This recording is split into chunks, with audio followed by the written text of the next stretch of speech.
আসসালামু আলাইকুম। আমি শীতের সকালবেলা চলে গেছি হাঁসের খামারে, যে দেখি হাঁস 4টি ডিম পেড়ে থুয়েছে।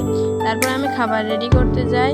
এর ভেতরে আমি ধানের কুড়া আর গমের ছাল দিই, পানিও দিই। পানি দিয়ে ভালোভাবে মাখিয়া হাঁসের সামনে দিব। আমি মাখাচ্ছি, আপনারা চাইলে আপনারাও এভাবে মাখাতে পারেন। এই খাবারগুলো হাঁস ভালো খায়।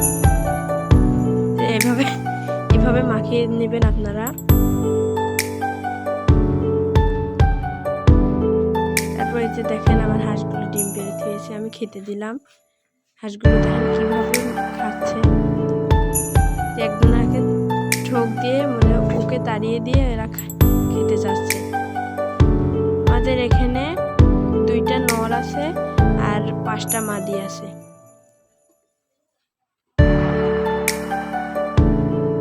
চাইলে এগুলো পুষতে পারেন, এগুলো খুব লাভজনক। এটা হলো আমার হাঁসের ঘর।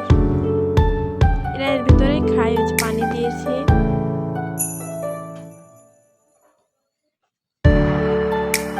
এখন আমি মুরগি ছাড়তে চলেছি। দেখেন আমার মুরগিগুলো, আমার অনেক মুরগি ছিল এই ঘরে, কিন্তু কয়দিন আগে অসুখ হয়ে প্রায় মুরগি মরে গেছে। এখন আর বেশি মুরগি নেই, অল্প কয়টা মুরগি আছে। দেখেন বড় মুরগি 10টার মতন আছে, আর বাচ্চা মুরগি 6টা আছে। দেখেন সব খাবার জন্য বাড়িতে চলে এসেছে। আমি এখন খেতে দেব, কবুতরগুলোকে ছেড়ে নেব। আপনারা বালতির ভিতরে যে খাবার দেখলেন ওইগুলোই আমি মূলত মুরগি কবুতরকে খেতে দিই।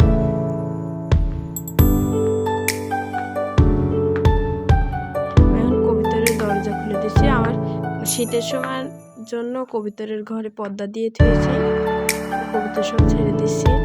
যে দেখেন বের হচ্ছে, দেখেন কিভাবে বের হচ্ছে।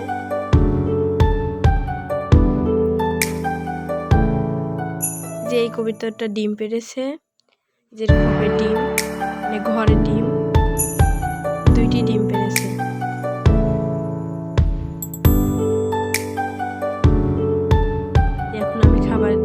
দাদি গরুকে খাওয়াচ্ছে। কবুতরটা ডিমে বসার জন্য চলে গেল ঘরের ভিতরে। কবুতরটা কিন্তু অনেক সুন্দর, এটা আমার বাড়িরই বাচ্চা। এখন আমি পানি পাল্টিয়ে দেব। আগে আমি এই পাত্রটায় আমার হাঁস, মুরগি, কবুতর সবাই পানি খায়, তার জন্য প্রথমে ধুয়ে নিচ্ছি, ধুয়ে বা পানি দিয়ে দিচ্ছি। এবার আমি খেতে দেব। দেখেন কিভাবে খাচ্ছে। একে একে সবাই চলে আসছে, আমি খেতে দিচ্ছি। আমি এদেরকে মূলত ধানই খেতে দিই, আর গমের সময় গম খেতে দিই। কবুতরকে সরিষা খেতে দিই। ধান খাওয়ালে মুরগি বেশি ডিম পারে, আর গম খাওয়ালে চর্বি হয়ে যায়, ডিম পারে না।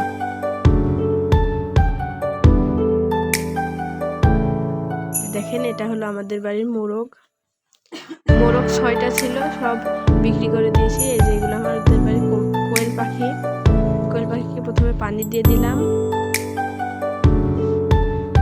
কোয়েল পাখি কিন্তু অনেক সুন্দর, আপনারা খেয়াল করে দেখবেন। অবশ্যই এরা ডিম পারছে না, কিন্তু ডিম পারবে কয়দিনের ভিতরেই। এবং এগুলো অনেক উপকারী। এগুলোর মল সার হিসাবে আমি ব্যবহার করি। এই যে আমি চাল দিয়ে দিলাম।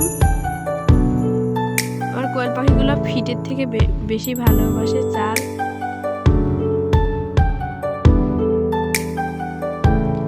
আমি এখানে অন্য কিছুই ব্যবহার করিনি। আমি এখন একটা বোতলের উপর ভাগ কেটে তারপর দরজার সামনে লাগিয়ে দিয়েছি, যেন ওরা খাবার নষ্ট না করতে পারে। আমি আজকের মতন বিদায় জানাচ্ছি, আবার দেখা হবে নতুন ভিডিওতে।